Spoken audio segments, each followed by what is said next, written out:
the screen so that you can see what we are doing. And in case I'll play a video, then I'll share with you also the sound. I was calling. Okay, so what we are going to look at today, we are going to look at the motion of a body in a fluid, motion of a body in a fluid, That's what we are going to look at today. Okay. So that is our chapter today. So in your books, you write motion of a body in a fluid, motion of a body in a fluid. Motion of, okay, we can say motion in fluids. It is also okay. Motion in fluids. Okay.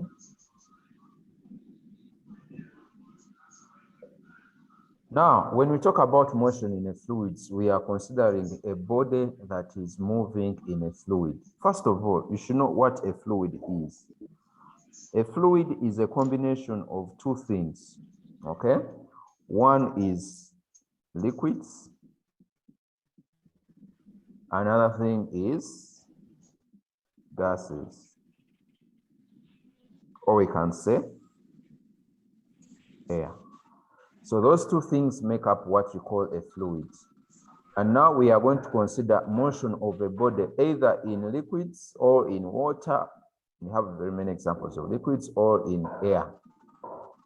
Now, the motion of a body in a fluid, if a body is moving in a fluid, you can now draw very many examples or very many scenarios whereby you have ever seen a body moving a fluid. I can give you one thing. For example, if someone is swimming, the person who is swimming is a body and the fluid is the water. So the person who is moving in water, it is like now a body moving in a fluid. So that person who is moving in water will experience some forces. Some forces will be exerted on him. And these forces are the forces that we are going to look at, So you should know that the forces that are exerted on him, they are external forces, but he also has got a force within him. And that force is what we call the weight, because the weight comes from mass.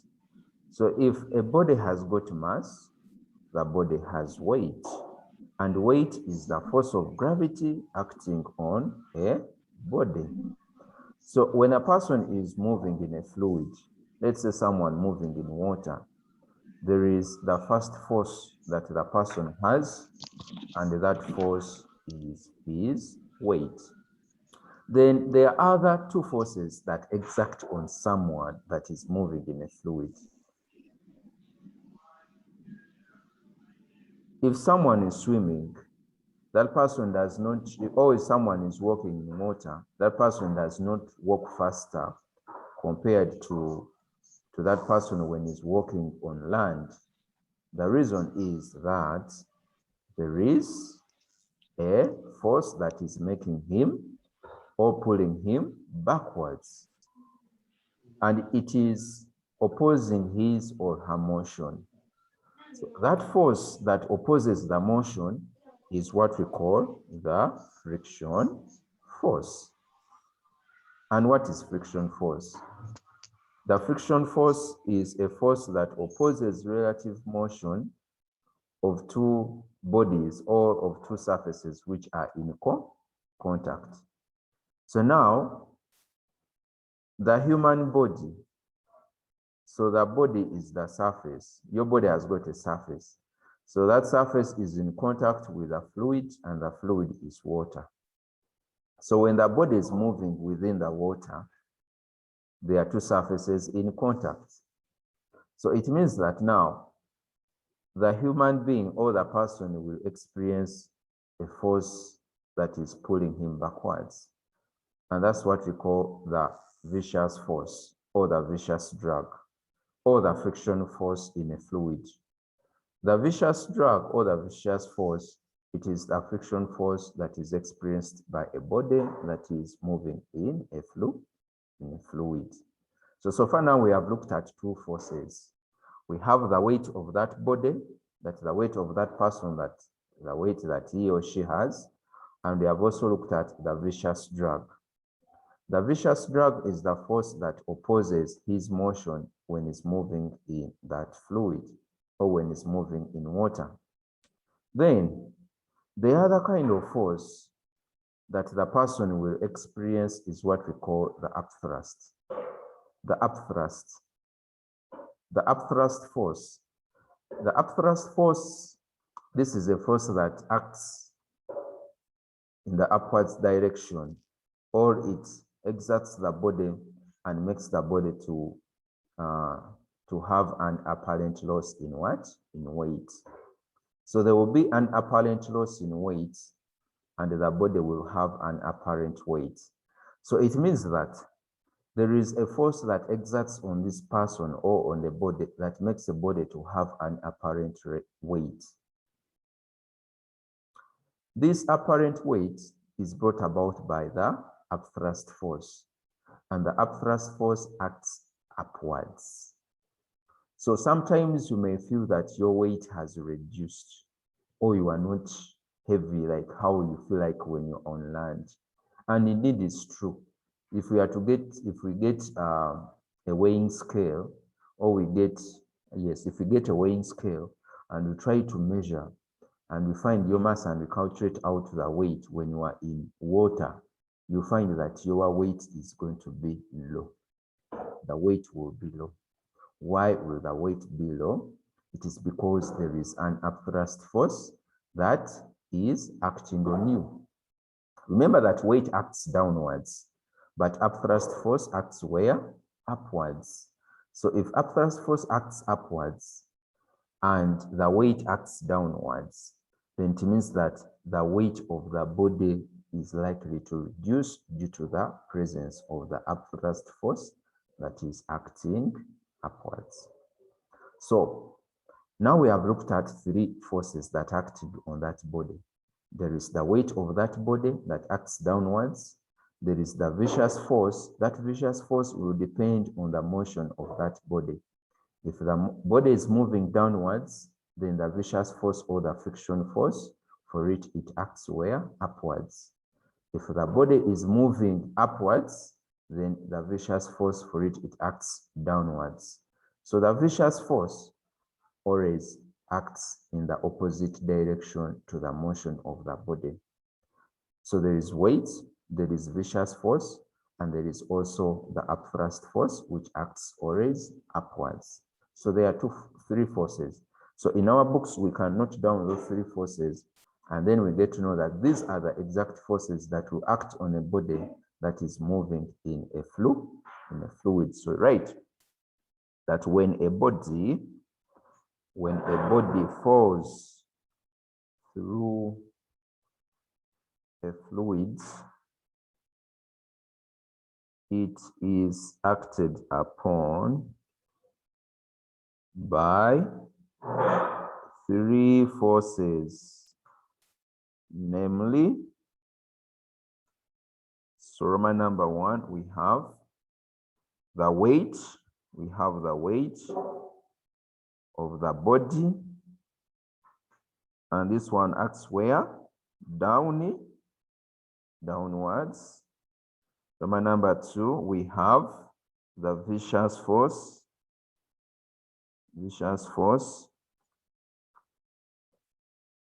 The viscous force, or someone can say the viscous what?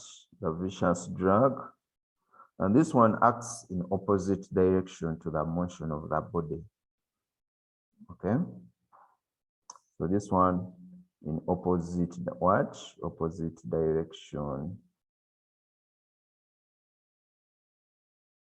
That's in the opposite direction. Then we have the Roman number three.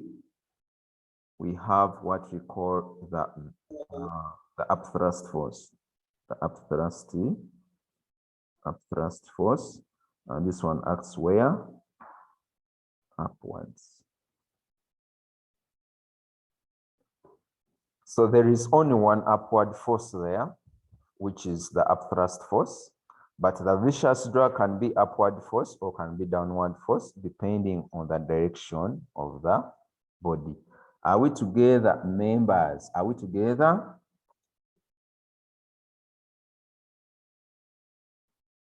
Are we together? Yes, teacher. All right. So let us proceed. Now, let us look at how this body is moving. So we have put the three forces plus their directions, and we may not need to write this, but if you feel like you can write them, then it is okay. But I've given you that there are three forces: the weight, the viscous force, and the upthrust force. The upthrust force acts upwards, this one acts downwards, this one acts to the opposite direction to that of motion. Maybe you can say to that of motion. To that of motion. So give the forces and also get to know their direction. Now, the next thing that we are going to do is we are going to draw that diagram illustrating the forces. So if we have a body, if this is our body, maybe this is a ball, or let's say it is a what? It is a metallic ball bearing, okay? Metallic ball bearing. And this metallic ball bearing, you throw it in water. You throw it in water. So there are forces that will act on it. The first force is the weight, and the weight from the center, weight acts from the center of that body, because there is center of gravity. Remember center of gravity? Remember center of gravity?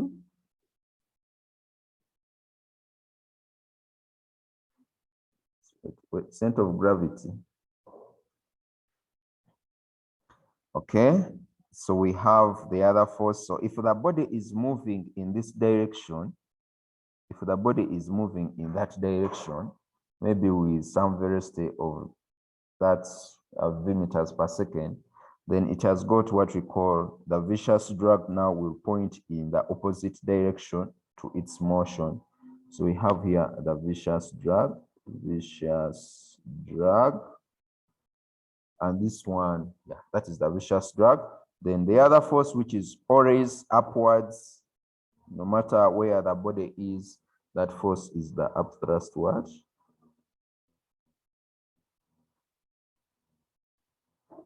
Now, what you should know is that the upthrust force depends on the nature of the fluid, Even you right now, if you are trying to move in air, because air is also a fluid, you will experience an upthrust force.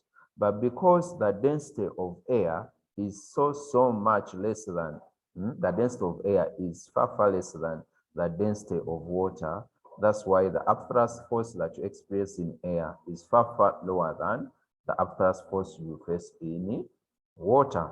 So you may not feel the upthrust force acting on you when you are in air, but you feel a lot of upthrust force when you are in water. Why? Because the more denser the fluid, the higher the upthrust what? The upthrust force. Okay, the higher the upthrust force. So, and the more you increase also the speed, the higher the viscous drag. Now, let us look at the motion. I'll talk about increase in speed when we're looking at the direction of motion. So we are going to look at the direction of motion, and here we are going to draw, we are going to have a scenario of how this body moves if you throw it in a tall jar. Suppose you have a tall jar and you throw in a body, or you throw in this kind of metallic sphere. How will its motion be? What happens when you throw it inside there? So let us write direction of motion, direction of motion.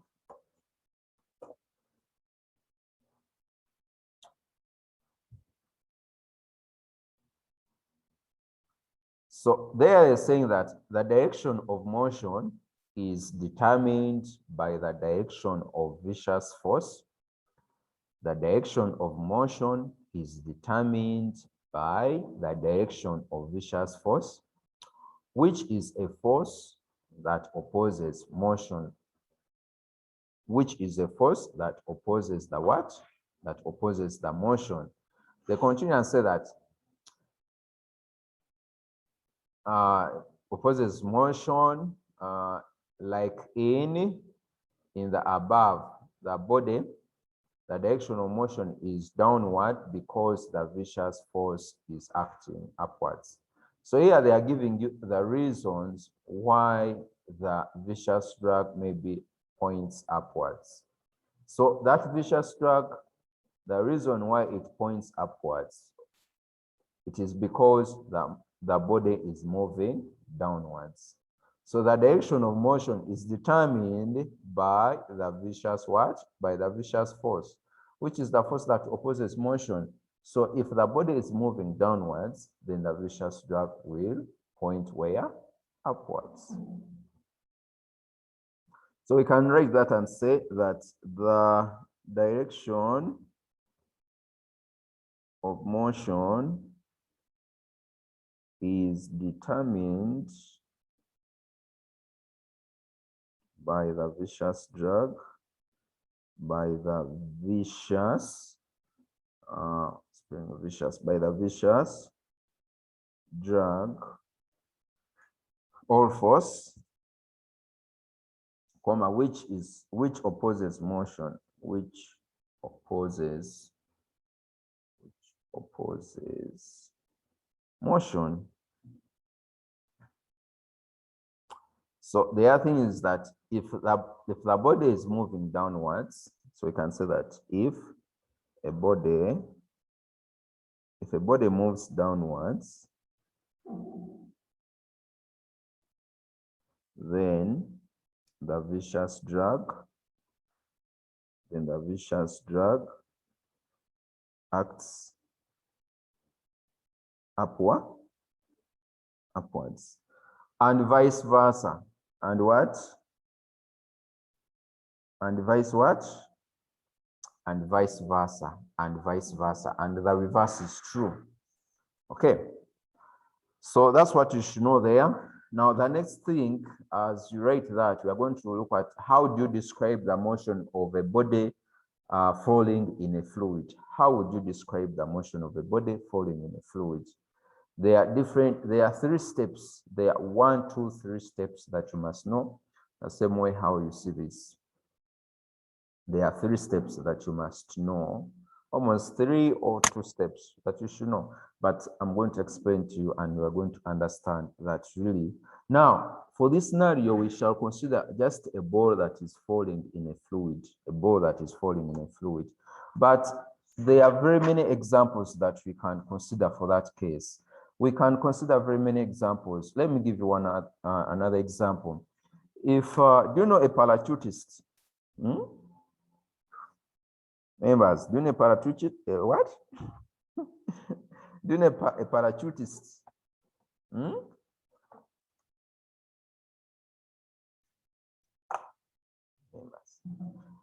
Lynette, I want to hear. Yes, teacher. I don't want to hear. Do you know a parachutist? Yes? Yeah. No. Lynette, you first slaughter that hen. Okay, a parachutist is a person that falls from what? From the plane. So let me show you a parachutist. Parachutist. Parachutist.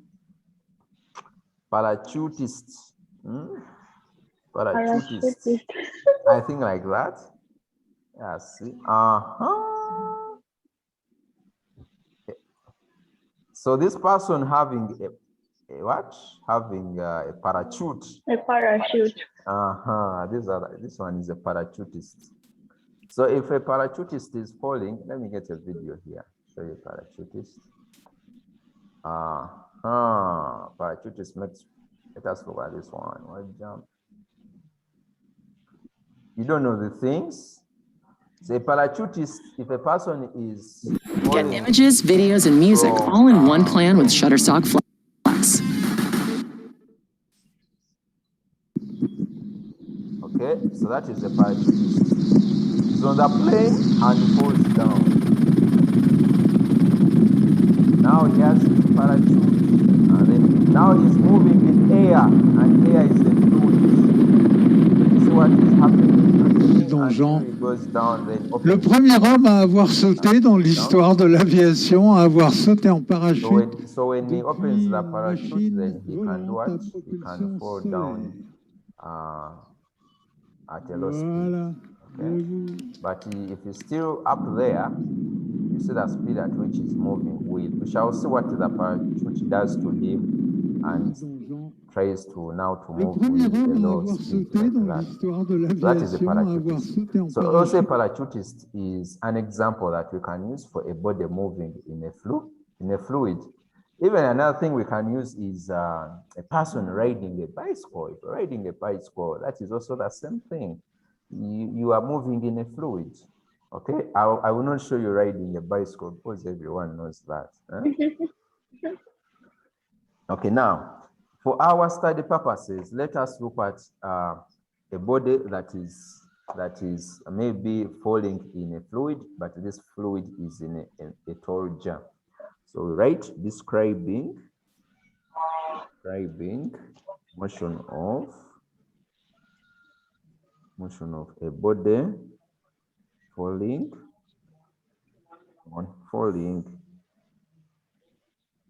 in a fluid. Describing motion of a body falling in a fluid, and you draw good diagrams which are labeled. So we have a tall jar, tall jar like that. Let me make it tall. Let me make things tall.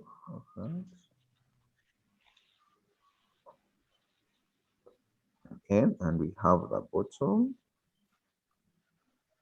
That's my bottom there. Then there is a fluid. Let's say up to here is a fluid. The fluid up to there. And this body is thrown inside. So there are forces that will act on this body. That's the body. The first force that you should not forget is the weight. Acts downwards. That is W. Now, because the body is moving downwards, then the upthrust force will act on it. And upthrust force, okay, let us first write the viscous force to act on it because it is moving downwards. And the upthrust force for it is acting upwards always. Okay, and we can label. So this is the tall jar. This is the spherical metal ball. Sorry about that. So this is the tall jar. Then this is the spherical metal ball. And this one is the viscous fluid or liquid. It is viscous. Can you give me an example of a viscous fluid?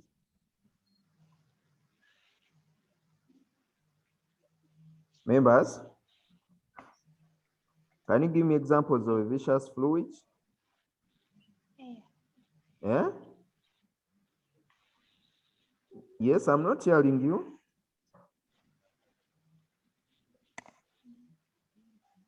Examples of a viscous fluid?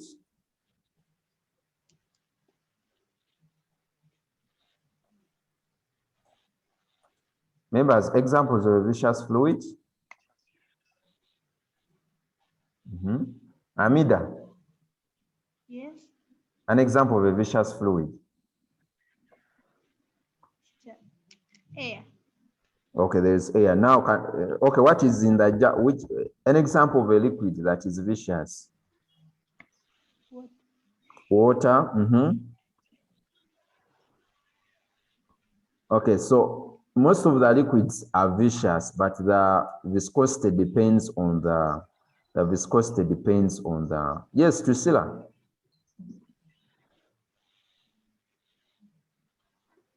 Priscilla? Priscilla, unmute.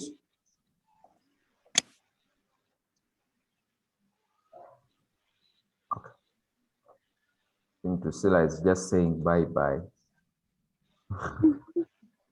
Okay. So there is tar, there is also tar. So tar has a high density, and that's why it is more vicious. The tar they use for making tarmac roads. And also the porridge. Don't you eat porridge? You like porridge. Also, porridge is very vicious because it is very thick. Okay. Now, what are they saying? They are saying that now you should know that as the body, when the body is just dropped in this fluid, the first thing it will do, it will accelerate. Why does it accelerate? It accelerates because initially it is the weight that is making that body to move. So the weight is acting on that body. Even you right now, when you jump, you fall down. So even the body, when it is initially dropped, when it is just dropped in the jar containing that liquid, it accelerates because the weight of the body is greater than the other two forces, the vicious force and the upthrust what? Upthrust force. So that is the first thing that you have to know, that as the body, initially when the body is released in a fluid, it accelerates because the weight of the body is greater than the sum of the upthrust force and the vicious what? Force. That's what we should know. Are we together? Yes. So we can say initially, when the ball is dropped, the ball is released. You can say is released in a fluid, it accelerates. That's very important. It accelerates because its weight, W, is greater than the sum of upthrusts and vicious what? Vicious force. So that's why it accelerates. So in brackets, you write W is greater than U plus V. Okay, W is greater than U plus V. I can just do it like this. W is greater than U plus V, and that's the reason why it accelerates. Now, as the body continues, so it accelerates with a net force. So here the net force, you know that the net force is given by mass times acceleration, okay? So there are things that you should note. The net force, F, is given by mass times acceleration. Are we together? So it means that the weight is greater than this and this. So that's why the body will accelerate downwards. So if the weight is greater, for us to get the net force, to get the net force, we subtract the weight minus the sum of this, and we shall get the net force. So it means that W, put another dash here, W, the weight, so W minus the sum of the vicious force plus the upthrust force gives us the net what? Gives us the net force, which is F. Are we together? The same way, do you remember how you were resolving forces in your P1? Okay, in P1 you never studied that. But how you're resolving forces, let me show you here before you write something. Suppose you have this, and this side you have 5 newtons, and this side you have 3 newtons. Eh? And they tell you find the resultant force. What do you do? If they tell you find the resultant force here, what do you do? Subtract. You subtract 5 minus what? 5 minus 3, 3. and you get 2 newtons. So if you have a body which is like this now, and this side you have 5 newtons, and this side you have 1 newton, and you also have 2 newtons. So don't you have to first add this, and you say 5 minus 1 plus 2, isn't it? Yes.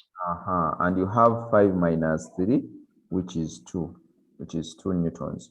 So even here, for us to find the resultant force, so if something is like this now, there are 2 forces which are acting upwards like this, and 1 force is acting downwards. So it is this force minus the sum of this, and you get the resultant force, or the net what? The net force. Are we together? So even here, for us to find the resultant force, so it is going to be W minus the sum of V plus what? Plus U. And that's how we get the resultant force. So this is how you get the resultant force. And from there, you can substitute what resultant force is. So it is V minus, like that, equals to MA. So in case they want you to find the acceleration, that's what you should use. But rarely, they don't ask calculations here, but that's what you should know. So that's the resultant force that will be given. So the net force is given like that. Okay, so the other thing is that now, that's when you have just thrown the body inside the fluid. When you have just thrown the body inside the fluid, you have to know that the weight of the body is greater than the upthrust force plus the viscous force. So when we come back, we are going to look at the next part. If this body reaches in the middle here, let's say here at point A, then here at point B, then somewhere here at point C. So at point B, we are going to see what happens when the body is at point B. Otherwise, I can summarize what we have just looked at. We have said that there are 3 forces that act on a body. One of them is weight, is the viscous force, and the upthrust force. The upthrust force acts upwards, the weight acts downwards, and the viscous drag acts in the opposite direction to that of the motion of the body. So, and then initially, the body acts